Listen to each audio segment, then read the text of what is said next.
If you can play Chopin's Nocturne in C minor, I'll marry you on the spot.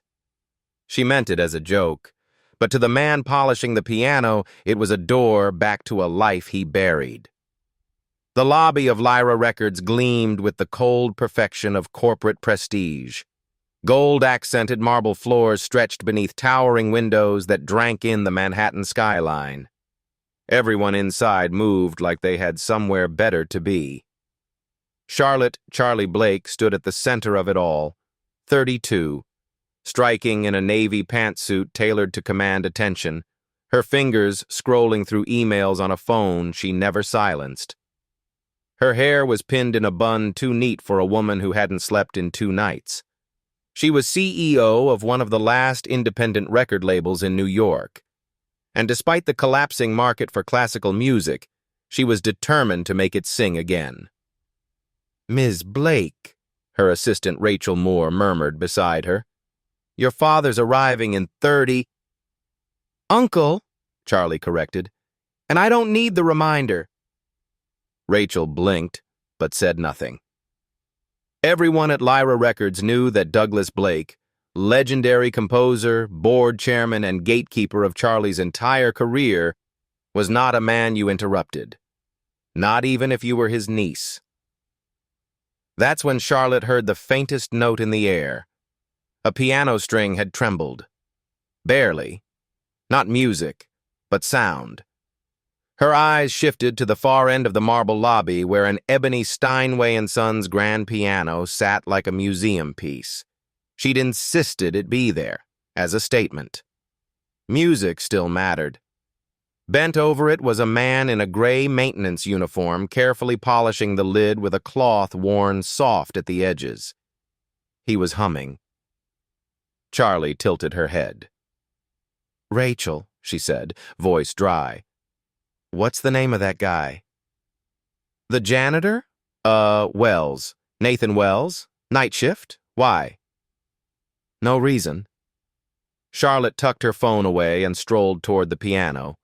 She stopped just beside him, her heels echoing like metronomes in the silence. Nathan stood slowly, surprised, cloth in one hand.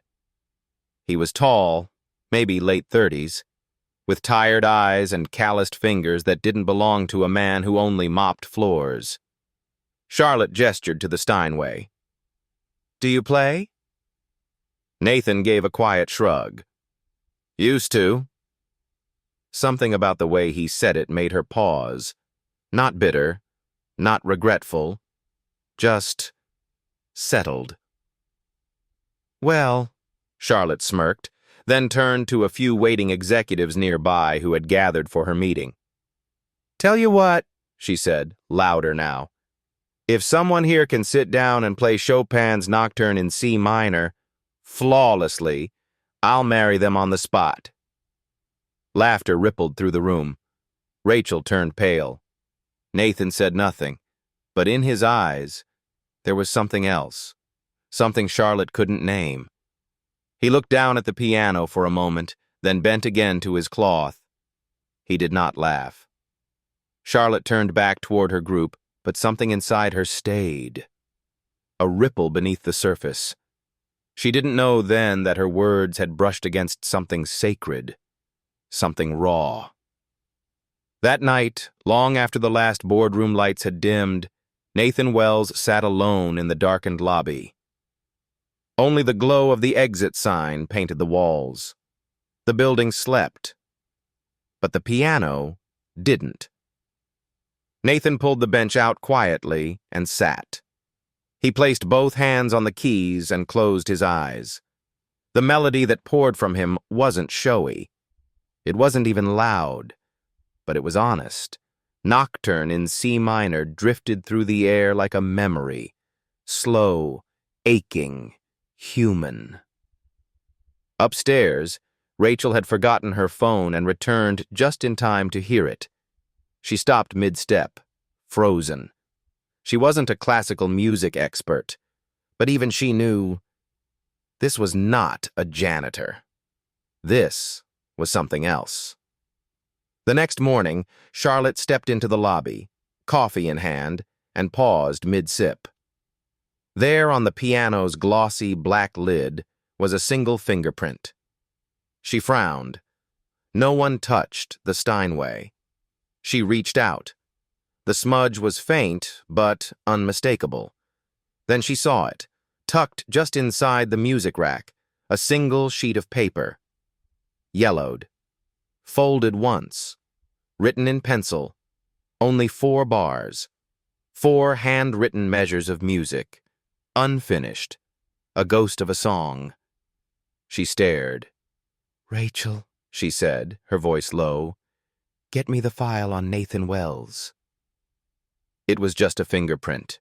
A faint, imperfect crescent near the upper edge of the Steinway lid, easily wiped away, easy to overlook. But to Charlotte Blake, it felt like a message. Like someone had dared to leave behind a trace of themselves in her world of spotless surfaces and unbroken expectations. She stood there longer than she meant to, coffee cooling in her hand, staring at the barely visible mark. And then her eyes dropped to the music stand. That sheet of paper, folded once, edges yellowed, not from age but from being handled, carefully, repeatedly, like someone had carried it for years and refused to let go. She reached for it slowly, fingers brushing the familiar texture of thick manuscript paper.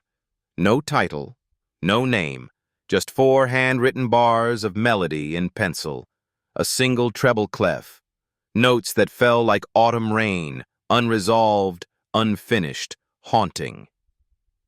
A silence bloomed in her chest. Charlotte had lived her entire life with music structured, dissected, perfected. But this fragment, was raw.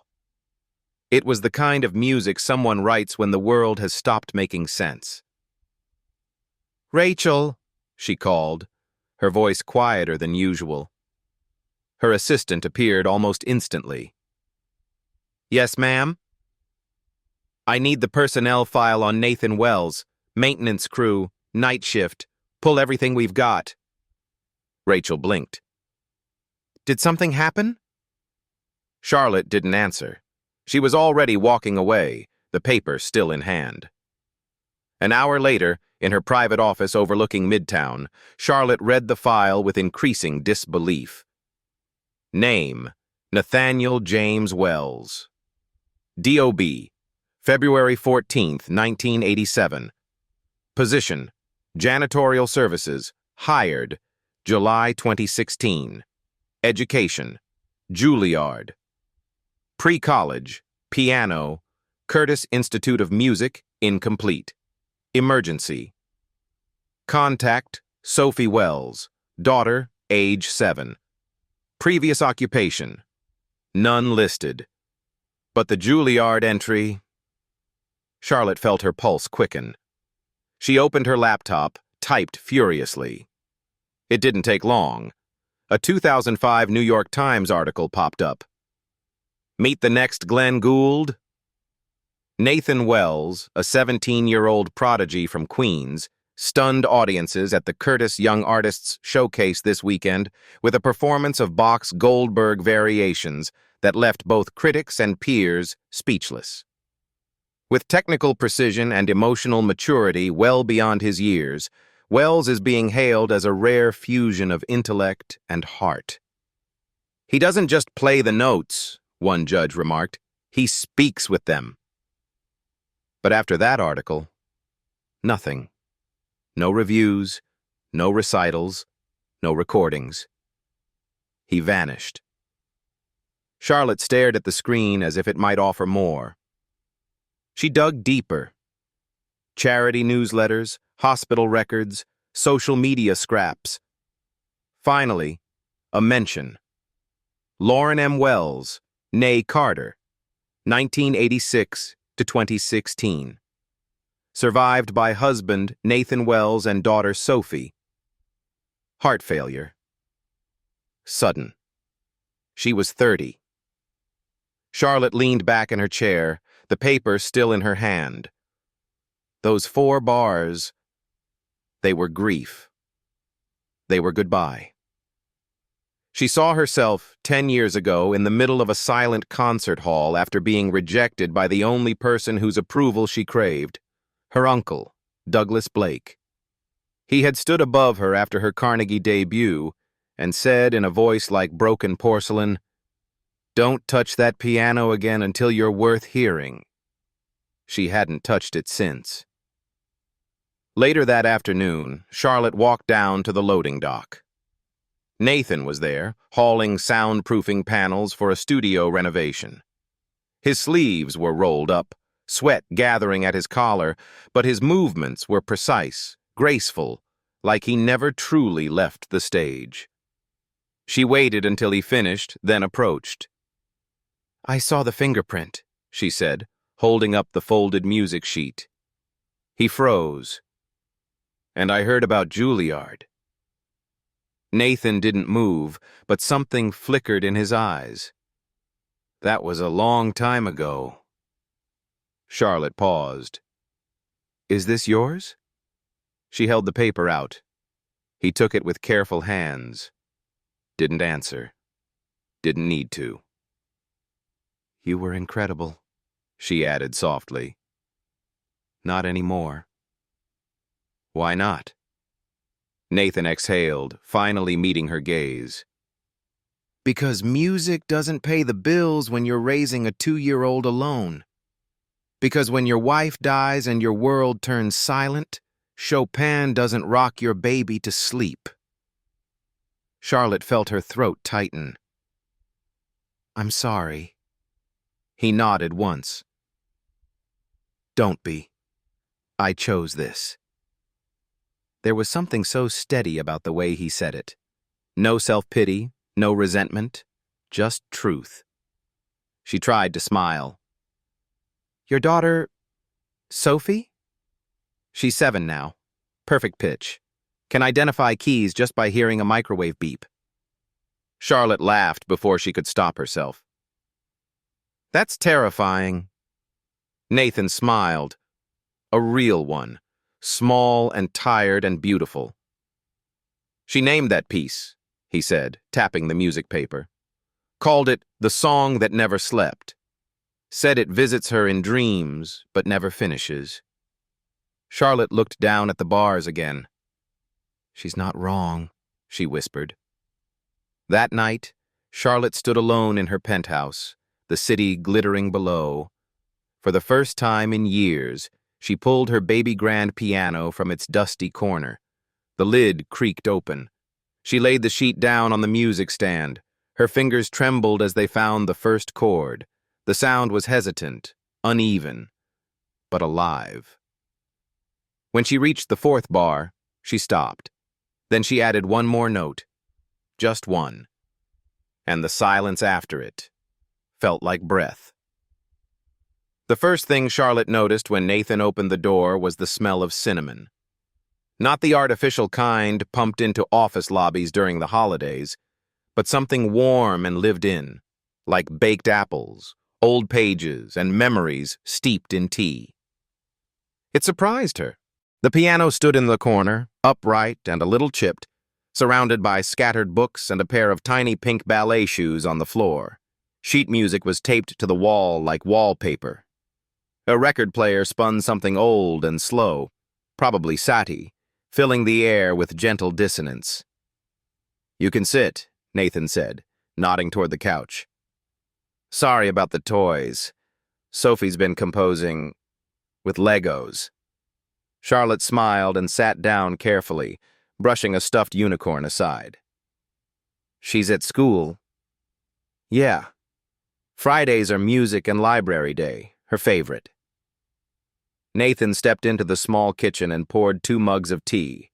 No questions, no pretense. Just quiet gestures that filled the silence better than words ever could.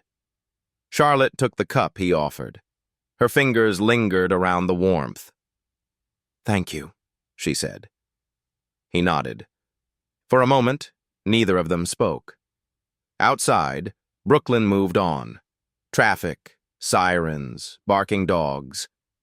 But inside that apartment, the world was still. Nathan sat across from her, elbows on his knees. He looked older in this light. Not tired, weathered, like someone who had survived too many winters and still chose spring. "I read about you," Charlotte said quietly. "Curtis, Juilliard, the Goldberg Variations." Nathan gave a soft chuckle. "That was a long time ago." "But you were extraordinary." He didn't answer at first, just traced the rim of his mug with his thumb. "I wasn't playing for the music back then," he said finally. "I was playing for the noise." Charlotte tilted her head. "What do you mean?" "My father drank. My mother cried in her sleep. Music drowned it all out. Made me feel like I could breathe." He looked up at her. "But when Lauren died, nothing made sense anymore, not even the piano." She swallowed. "I lost someone too," she said, voice thin. "Not to death. Worse, maybe. I lost them and they're still here." Nathan listened. "My uncle, Douglas Blake. You know the name." "Of course." "He raised me after my mom passed, trained me like a machine. Scales by candlelight, competitions before I knew how to spell them. I was 8 when I played Tchaikovsky's first concerto with the New York Youth Symphony." He gave a low whistle. "That's intense." She nodded, a bitter smile tugging at her mouth. "After my debut at Carnegie, I thought he'd finally say something kind. I'd waited so long." She looked down at her hands, then up again. But all he said was, "Don't touch that piano again until you're worth hearing." Nathan's brows drew together. "I didn't play for 10 years after that," Charlotte whispered. "Not a single note." Nathan leaned back. "That explains a lot." Charlotte looked at him, surprised. "Like what?" "Like why someone who clearly understands music walks around pretending she doesn't." She laughed, startled. "Am I that transparent?" He shrugged. "To someone who's been pretending for a long time? Yeah." Another silence fell between them, but it wasn't uncomfortable. It felt like rest. Nathan stood and walked over to the upright piano. He opened the lid gently, then glanced over his shoulder. "You still remember how?" Charlotte hesitated. It had been years. Her hands knew the shape of a keyboard, but her fingers hadn't trusted themselves in so long. "I don't know," she said truthfully. He patted the bench beside him. "Let's find out." Charlotte stood slowly, as if the floor might shift beneath her. She crossed the room and sat beside him. The keys looked smaller than she remembered, more fragile. Nathan placed the old 4-bar sheet in front of them. The unfinished piece, the song that never slept.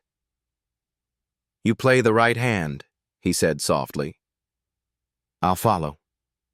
She exhaled and began. The notes came hesitant, as if waking from a long hibernation. She missed one, then another. But she kept going. Nathan joined in, his left hand grounding hers, filling in the harmony. His touch was light, never overpowering. He played like someone offering a bridge, not a rescue. When they reached the 4th measure, the cliff, Charlotte didn't stop. She added a 5th. One single note, hanging. Then Nathan added another. Then another. And suddenly, they were writing. Together. They didn't speak as they played, didn't smile, didn't nod, just moved forward, measure by measure, through pain and hope and years that had turned to stone. When they stopped, the final chord hung in the air like a held breath. Charlotte blinked. She had forgotten she was breathing. Nathan didn't speak. He just placed the sheet gently back into its worn fold and closed the piano lid. "I've never finished it," he said. "Not since—" "I know," she said. And somehow, she did. Later, as Charlotte left the apartment, she glanced back at the door before it closed. Inside that small home was a broken pianist, a brilliant child, and a melody trying to find its way back to life. Outside, the city roared. But somewhere deep inside her, something had shifted. Silence no longer felt like an enemy. It felt like a beginning. The first thing Charlotte heard when she returned to Nathan's apartment wasn't a piano. It wasn't even Nathan's voice. It was laughter. High-pitched, unrestrained. A sound that didn't ask permission to be joyful. It rang out from behind the door like a melody written in crayon. Messy, bright, and entirely alive. Nathan opened the door before she knocked. "Hi," he said, a little surprised but not unhappy to see her. "Hi," she replied. "You said I could meet Sophie sometime." "I did," he smiled. "Didn't think you'd take me up on it so soon." "Well," Charlotte hesitated. "The truth is, I haven't stopped thinking about that melody. Or your daughter. I guess I just needed to come back." He stepped aside and she entered. The apartment hadn't changed, still small, still glowing in its own quiet way, but now it was full of motion. Toys everywhere, a stack of storybooks teetering on the coffee table, music sheets with scribbled stars in purple marker, a small pair of socks draped over the arm of the couch like they'd been forgotten mid-dance. And in the center of it all stood Sophie Wells, 7 years old, barefoot, dressed in a tutu and a NASA t-shirt, hair a blonde mess of gentle curls.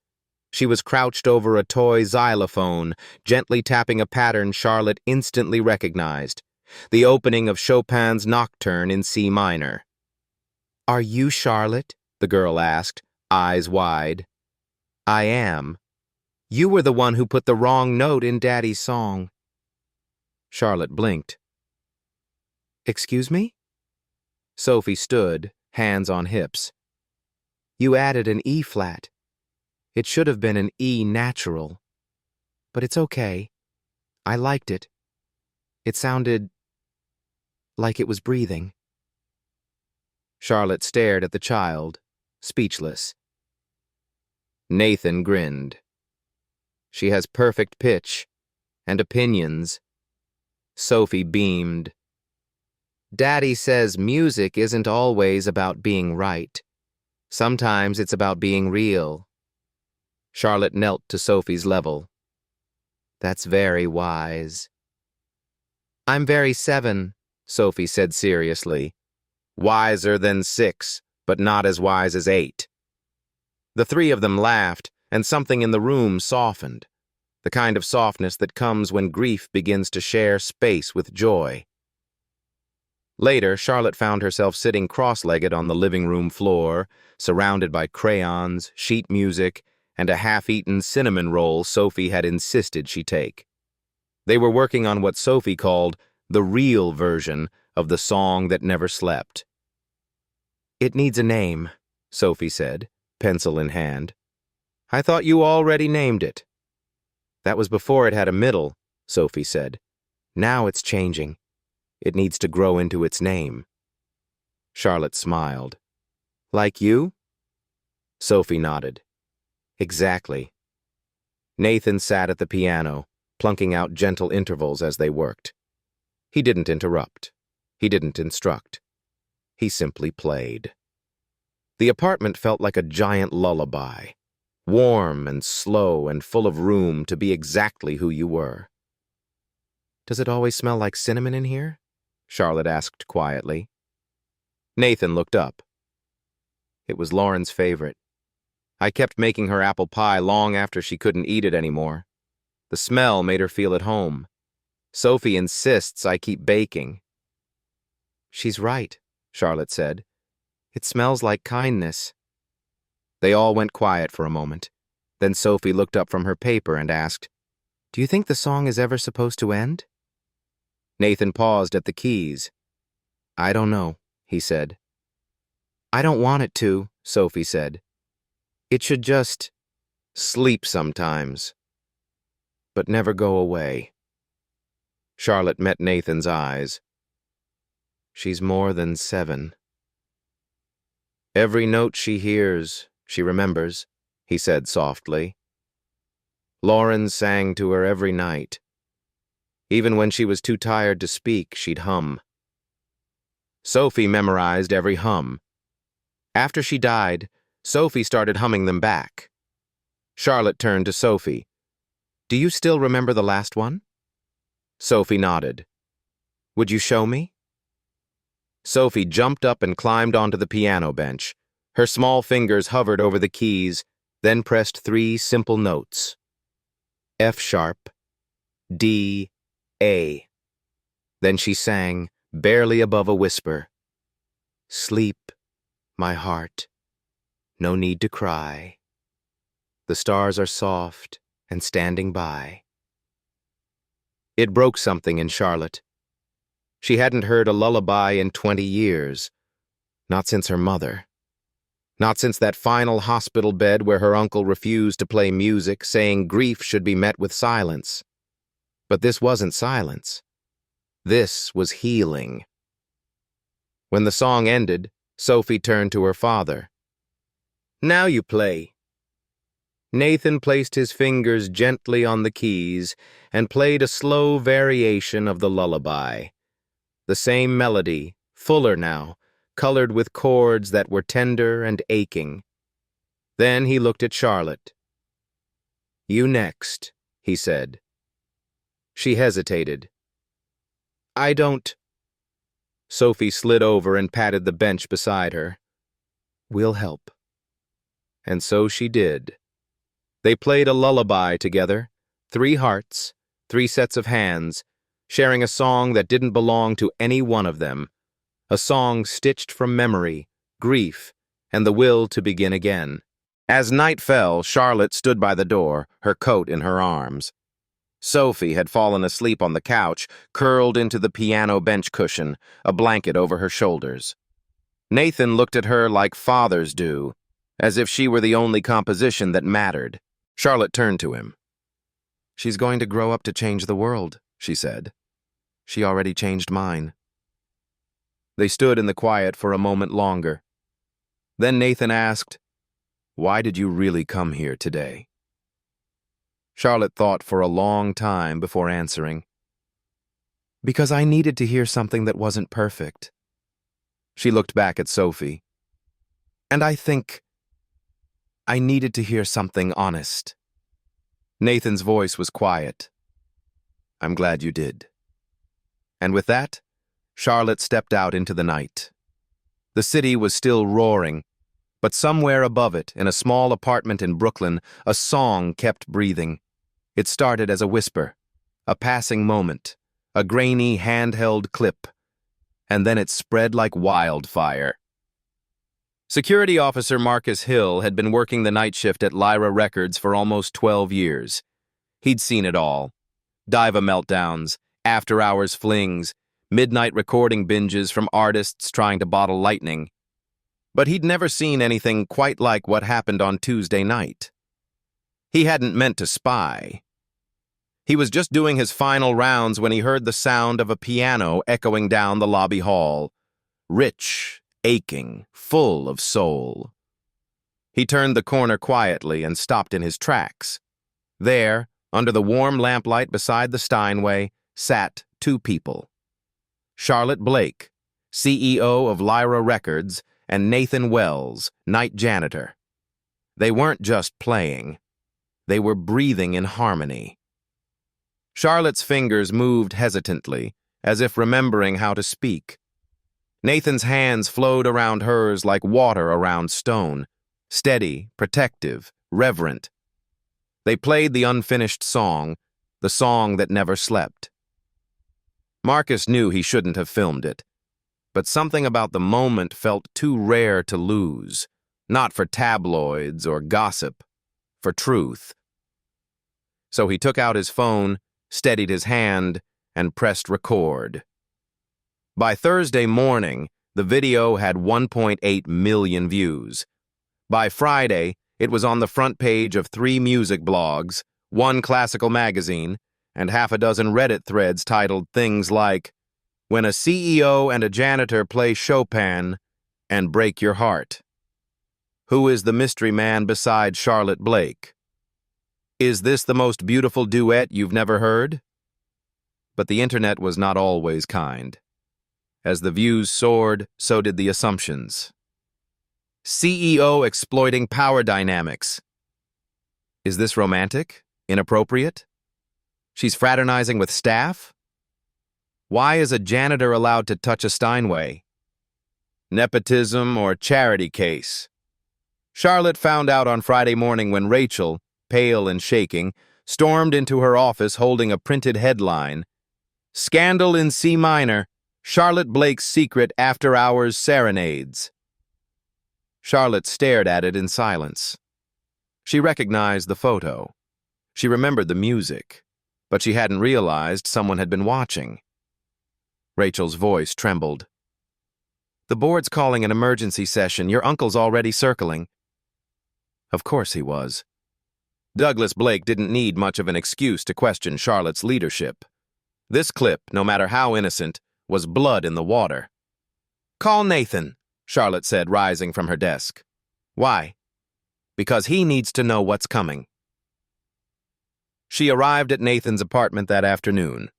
He opened the door holding a mixing bowl in one hand and a wooden spoon in the other. "She's making me bake banana bread again," he said with a smile. "I warned you. Cinnamon is a lifestyle here." But his smile faded when he saw her face. "What happened?" She stepped in, closed the door, and pulled up the video on her phone. He watched in silence, then exhaled. "I knew someone was there, but I thought, I know, me too." Sophie peeked out from behind the kitchen doorway. "Daddy, what's wrong?" Nathan forced a smile. "Nothing, Bug. Just something grown up." Charlotte knelt to Sophie's eye level. "Hey, sweetheart. You remember the song we played?" Sophie grinned. "The one that never ends." "Well," Charlotte said carefully, "someone heard it. A lot of someones, actually. And they're talking about it. Some people love it. But others don't understand yet." Sophie tilted her head. "Because they didn't listen close enough?" Charlotte blinked. "Yes," she whispered. "Exactly." Later that night, the boardroom at Lyra Records filled with the sterile glow of fluorescent lights and tension. Douglas Blake sat at the head of the long glass table like a statue carved from bitterness. "Charlotte," he began, voice clipped. "Do you know what's trending on Twitter right now?" "I assume not my quarterly projections." Polite chuckles. A few smirks, mostly silence. Douglas tapped the table with one long finger. "You've undermined the integrity of this company."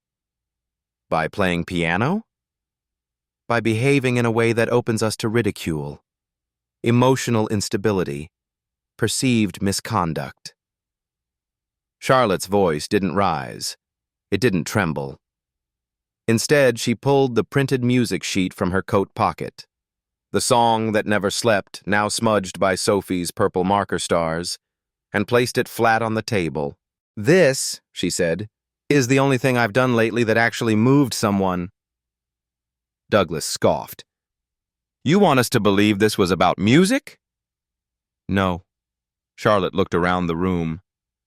"It was about connection, about truth, about reminding the world that there are melodies in janitor uniforms, in widowed fathers, in little girls who can hear wrong notes and forgive them anyway." She met Douglas's eyes, calm and steady. You want me to erase the truth because it makes you uncomfortable? She said. I won't. The room was quiet. No vote was taken that night, but Charlotte knew what was coming. She returned to Brooklyn after midnight, exhausted, unsure why her steps had taken her back to that little cinnamon-scented apartment.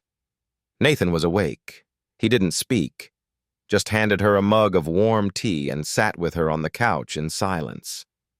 After a while, she whispered, I think I'm going to lose my job. Nathan looked at her. But you found your voice. She turned to him. That's not the same. No, he said softly. It's more. Charlotte had just poured her second cup of black coffee when her phone buzzed. It wasn't a board memo. Not another article. Not even Rachel. It was a single-line text from Nathan. Sophie's in the ER. Heart. Mount Sinai. Room 312. The mug slipped from her hand and shattered on the kitchen floor. She didn't clean it up. She grabbed her coat and ran. The emergency wing at Mount Sinai was humming when she arrived, bright lights, sterile air, the faint beep of monitors everywhere. No one in the waiting room recognized her without her heels or signature coat. She had barely remembered to put her shoes on at all. She found Nathan slumped in a plastic chair outside room 312, elbows on his knees, fingers tangled in his hair. He looked up the second she approached. She collapsed at school, he said, voice hoarse. The nurse said she complained of dizziness. She passed out on the library floor. Charlotte sat beside him. What did they say? Her heart's not pumping fast enough. The congenital issue's progressing. She has a congenital defect? She was born with a small ventricular septal defect. It was supposed to close on its own. Nathan's voice cracked. Lauren had the same thing. Hers didn't close either. He pressed the heels of his hands into his eyes. They're trying to stabilize her, but she might need a transplant. Or at least, Boston. The Children's Cardiac Center there has specialists. Charlotte reached for his hand. Then we get her to Boston. Nathan didn't look up. I can't afford that, he whispered. Insurance covers part, but not the transfer, not the private transport, not the pre-op. It's too much. Charlotte's eyes filled with tears. I'll cover it, she said. Nathan looked at her sharply. No. Nathan, I'm not taking your money. She leaned forward, firm but gentle. It's not about money. That's easy to say when you have it. Charlotte took a breath, steadying her voice. I'm not trying to fix this with money, she said softly. I just want to carry it with you. Nathan closed his eyes. His lips trembled. They sat like that in silence until the nurse came out. Mr. Wells? She asked. He stood, Charlotte beside him. She's stable for now, the nurse said. But we've moved her to observation, room 312. You can see her now, one at a time. Nathan looked at Charlotte. Go, she said. She'll want you first. The room was pale blue and far too quiet. Sophie lay small and still beneath a web of tubes and wires. Her cheeks were drained of color. An IV snaked into her arm. Her chest rose and fell in slow, uncertain rhythm. Nathan sat beside her and took her tiny hand in both of his. Hey, Bug, he whispered. Her eyes fluttered open. Hi, Daddy. He smiled through tears. I brought someone. Her eyes turned, slow and drowsy, as Charlotte stepped in quietly. Hi, sweetheart, she said gently. Sophie gave the faintest smile. You brought music? Charlotte nodded. I did. There was no piano in the room, no instruments, only a soft cotton blanket. But that was enough. Charlotte and Nathan sat on either side of Sophie's bed. They took each of her small hands and tapped rhythm gently on the blanket. First a single note, then a phrase. The old melody, the song that never slept. They used fingers instead of keys. Thumb for A, index for F, middle for E flat. Sophie's eyes followed the invisible music like a dance only her heart could hear. Then something miraculous happened. Her hand twitched. Not involuntarily. She joined them. One tiny finger reached out and tapped a note on the blanket. Her own. A fifth measure. Nathan looked at Charlotte, breath caught. Charlotte smiled, eyes damp. She's still playing. Later that night, when Charlotte sat alone in the hospital chapel, she looked up at the tall glass window and whispered, God, I don't know what you are or what you want, but if music counts for anything, if love can hold the line, please, just let her stay. The candle beside her flickered, not in answer, but in presence. The following morning, Rachel visited with 2 suitcases and a soft expression. You're going to Boston, she said. You and Nathan and Sophie. A private pediatric cardiac team is standing by. Anonymous donation just covered transport, pre-op costs, and the next 6 months of care. Charlotte stared at her. I didn't. Rachel smiled. I know. She reached into her coat and handed Charlotte an envelope.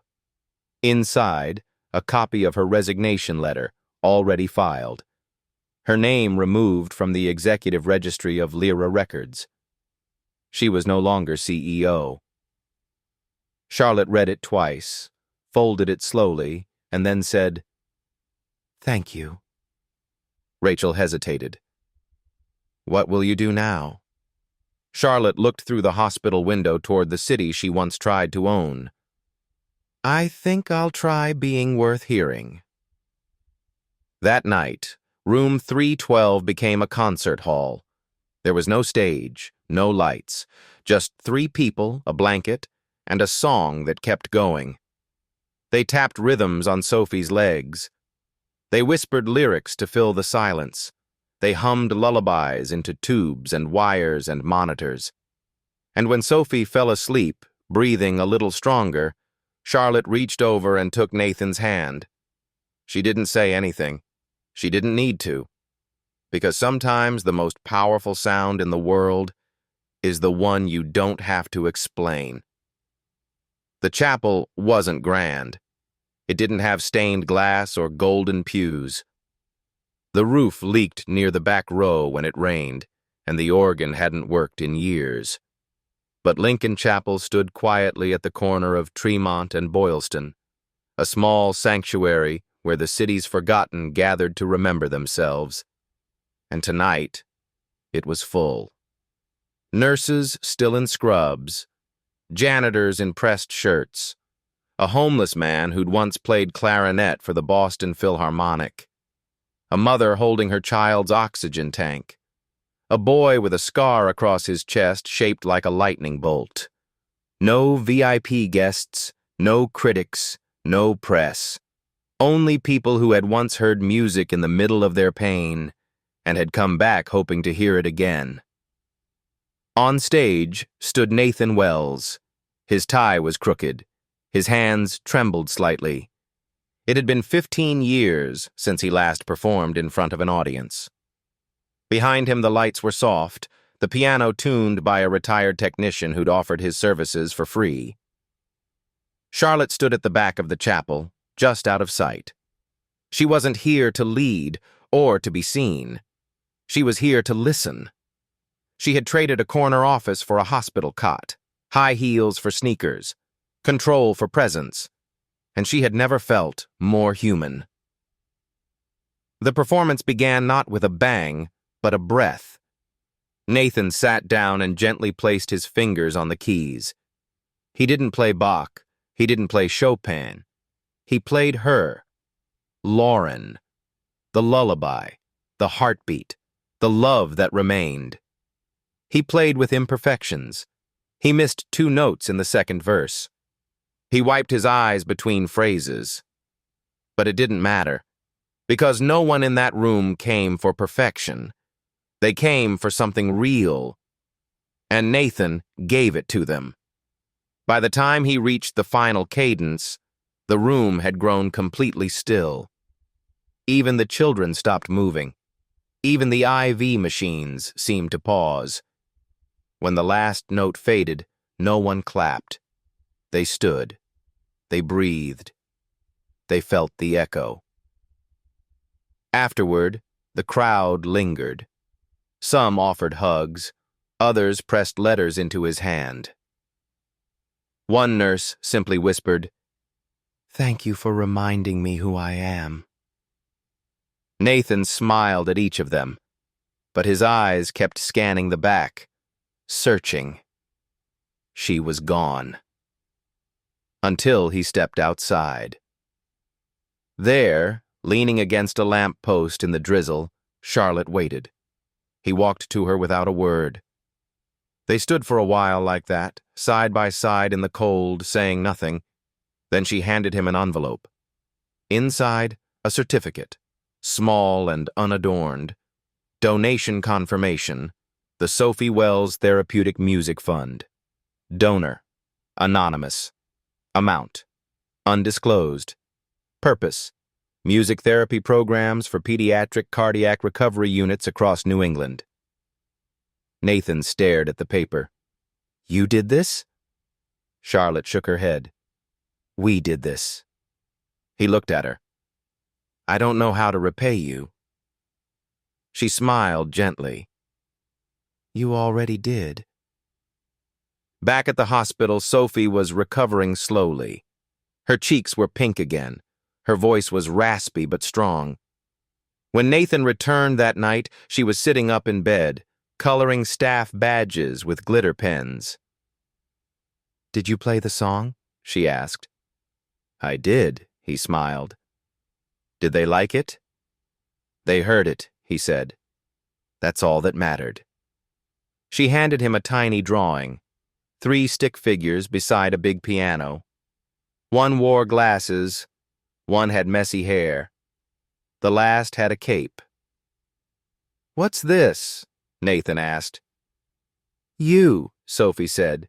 "Me, and Miss Charlotte. You're the superhero." Nathan laughed. "But she's the one who saved you." Sophie shook her head. "She gave us the song. That's saving." Nathan blinked. He would never understand how his daughter managed to say things grown men couldn't. A week later, Charlotte walked into the hospital music room, a small space lined with toy instruments and a dusty, upright piano. She had something new in her arms, a canvas bag filled with blank sheet music, sharpened pencils, and a folder marked Intro to Piano for Young Hearts. Instructor, Charlotte Blake. The receptionist looked up. "You sure about this?" Charlotte nodded. "I used to run a record label," she said.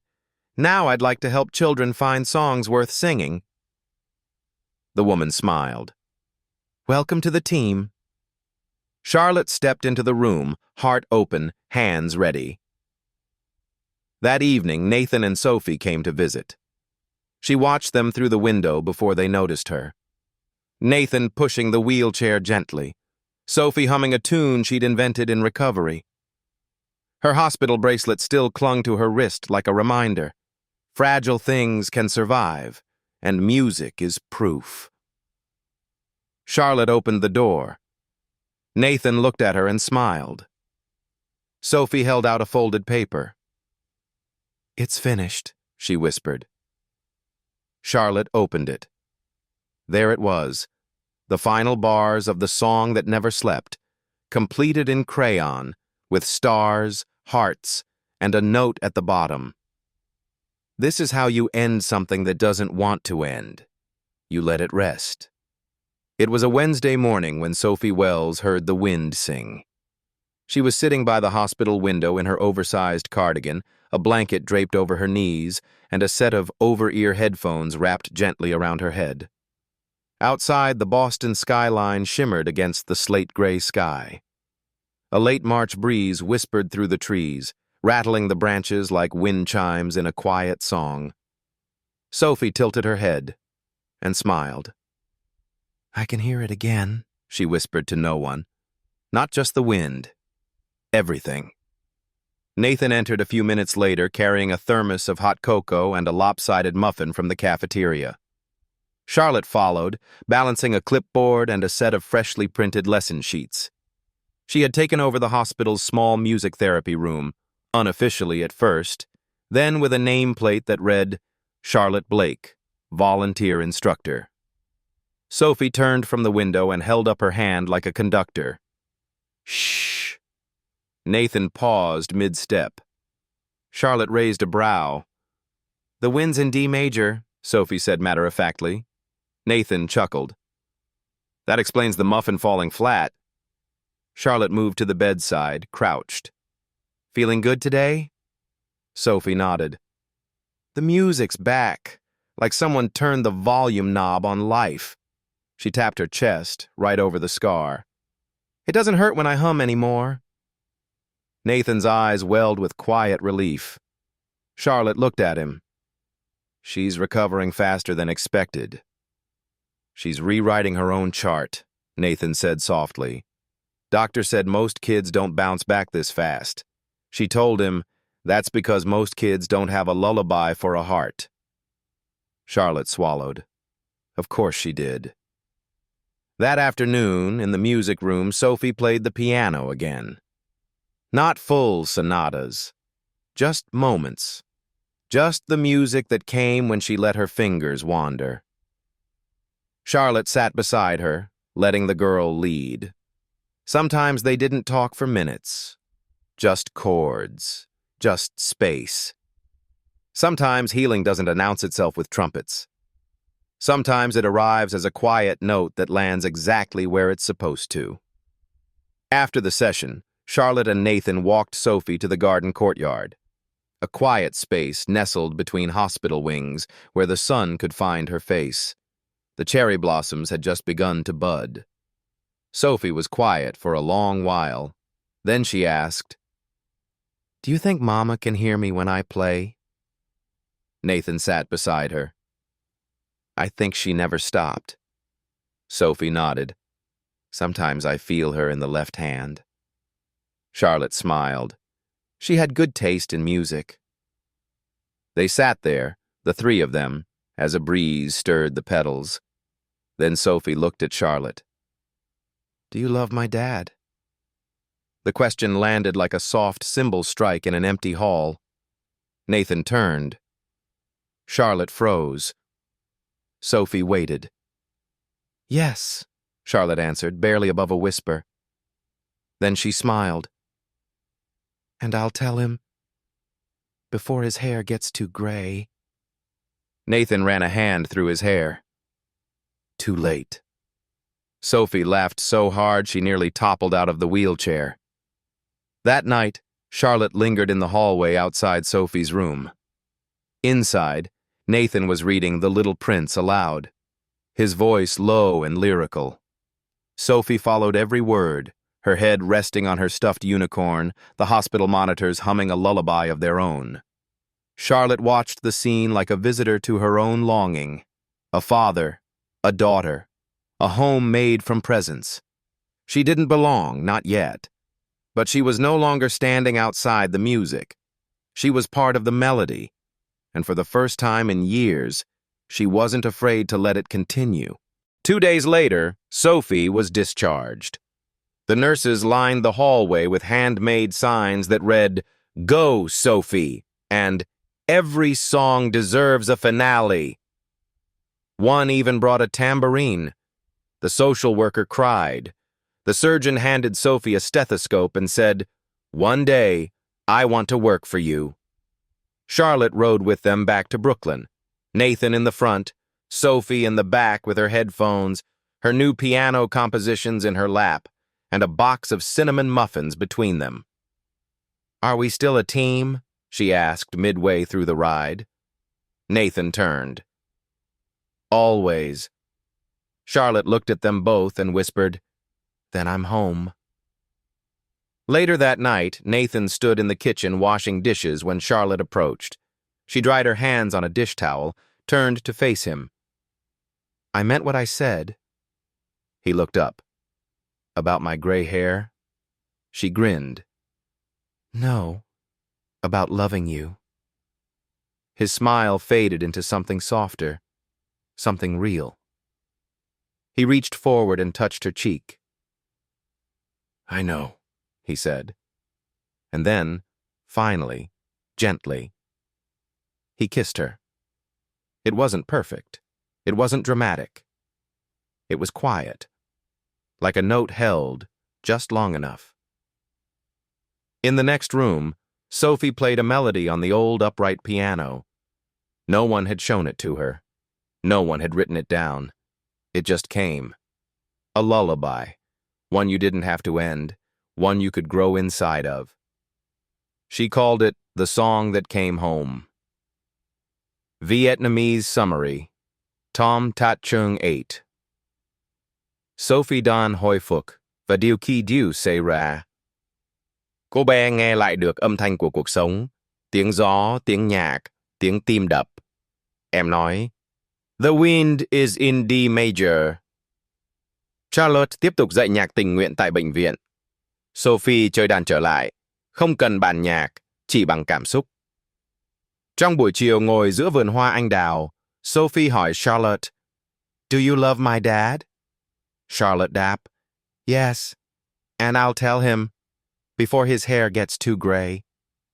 Cuối trường, Sophie xuất viện trong vòng tay cộng đồng. Trở về Brooklyn, ba người cùng nhau chơi ban nhạc mới.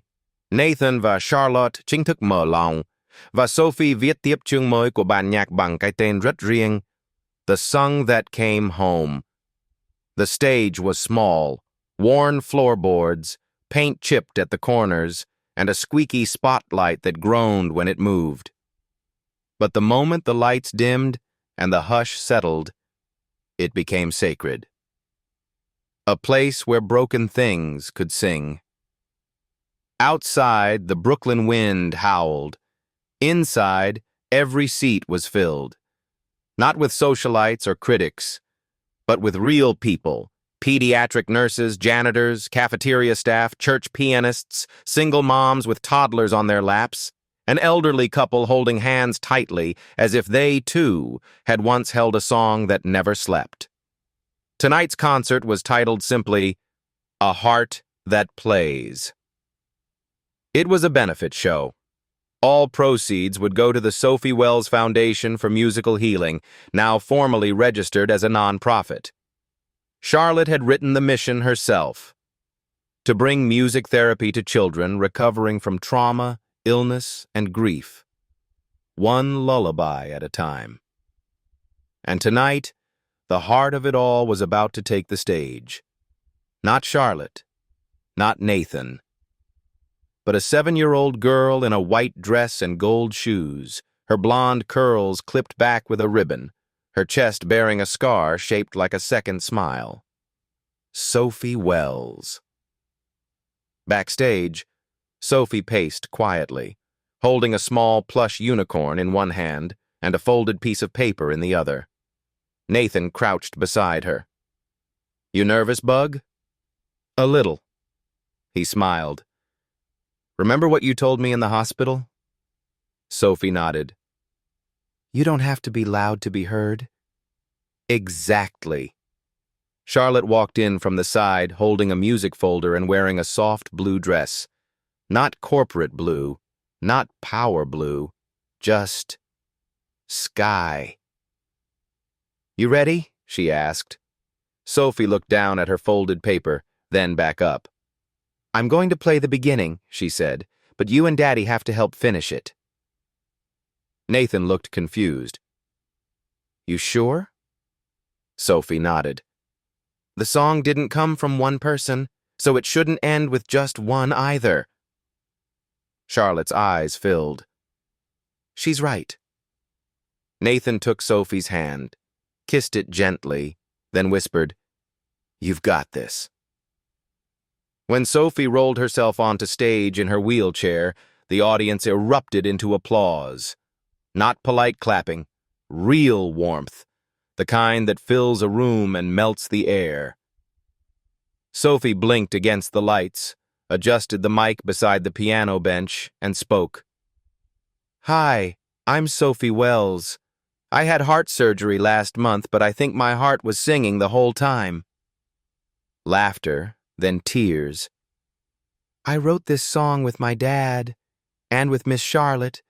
It's called The Song That Never Slept, and I hope it helps your heart stay awake too." Then, without waiting for permission, she slid onto the piano bench. Her fingers touched the keys, and she played. The opening bars, soft, imperfect, luminous. Her scar peeked from the edge of her dress like punctuation. But no one pitied her, because she didn't ask for pity. She asked to be heard.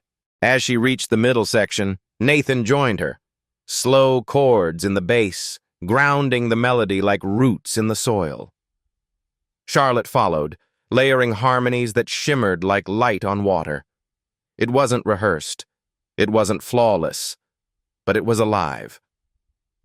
When the final notes fell into silence, there was a beat of stillness so pure it could have broken. And then the room erupted. Not just applause, standing ovation. People sobbed. People smiled. People remembered something they'd forgotten they needed. After the show, Sophie sat in the lobby with a small line of children waiting to hug her. Nathan stood beside Charlotte, quietly watching. "She saved us," Charlotte whispered. Nathan looked at her. "She remade us." They turned toward each other slowly, and this time when he kissed her, it wasn't new. It wasn't fragile. It was home. Later that night, in their Brooklyn apartment, Sophie was already asleep, still in her white dress, unicorn tucked beneath her arm, a pink crayon clenched in one hand. On the table beside her, the folded paper. Charlotte picked it up gently. A final note had been added in the corner. Crude, childlike. But it completed the phrase. A perfect cadence. Sophie had written above it, "Now it knows where to rest." Nathan and Charlotte stood by the window, watching the lights of the city pulse. "She's going to do something big," he said. Charlotte rested her head on his shoulder. "She already did." They stood like that for a long while, not speaking, not needing to. The scar, the stage, the silence. All of it was music. And the song? It wasn't over. It was just resting. It didn't end on stage. It didn't end with applause or with that final note Sophie scrawled in pink crayon. It didn't even end when the lights dimmed and the Brooklyn Public Theater locked its doors for the night. The song kept going, quietly, gently, everywhere. It lived in places where pain had once silenced sound. It lived in places where people thought music no longer belonged. 1 year later, a girl named Mia, age 6, newly orphaned, played the song that never slept with one hand and held her social worker's sleeve with the other. In Minnesota, a teenage boy recovering from brain trauma tapped the melody into his lunch tray with a plastic fork. He had not spoken in 3 months. In Ohio, a veteran who couldn't sleep after deployment found calm when his granddaughter played the song for him each night, calling it the dream catcher tune. And in a sunlit classroom in Pasadena, Charlotte Blake, no longer CEO but now simply Miss Charlotte, pressed her palms together and beamed at 5 autistic children who had just finished composing their own endings to the song. She didn't teach theory anymore. She taught bravery. She taught how to start when you don't know the ending, how to speak even if your voice shakes, how to listen to silence until it becomes music. Charlotte lived in a small apartment now, nothing like her old penthouse. The windows were older, but the light was better. There were plants on the sill, a second-hand upright piano, and Sophie's drawings taped across the fridge in crooked rows. Most days began with breakfast together. Oatmeal, cinnamon toast, sometimes banana pancakes. Sophie was taller now, stronger. The scar on her chest had faded slightly, but she wore it proudly. "This," she'd say to new friends, pointing to it, "is where my music lives." Nathan taught part-time again, not at Juilliard, but at a local community center. He still played concerts, but only for crowds that didn't care about reviews.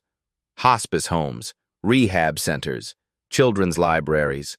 He never signed autographs, but he always stayed for hugs.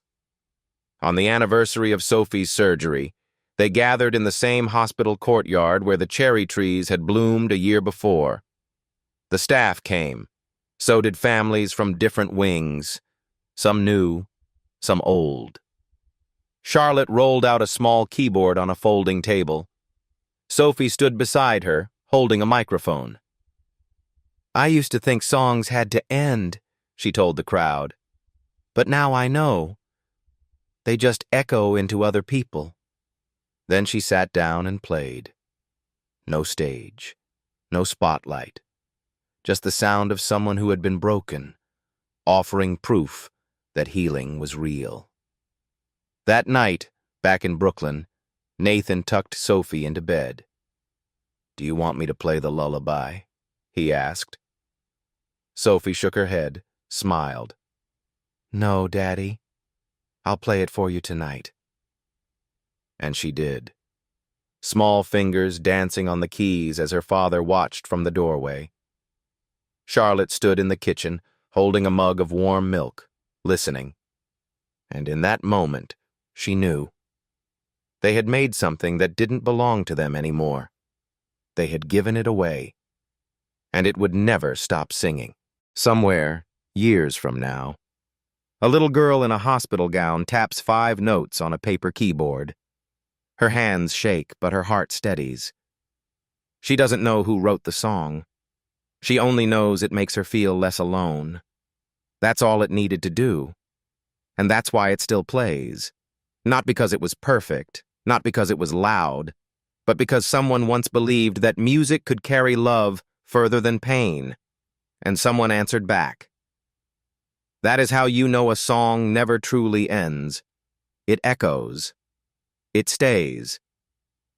Thank you for staying with us until the very last note of the song that never slept. If this story touched something in your heart, even just a little, please consider subscribing so you won't miss the next one. We tell stories like this, not just to remember pain, but to remember how love, music, and quiet kindness always find a way back. Hit that subscribe button. We'd love to keep healing together.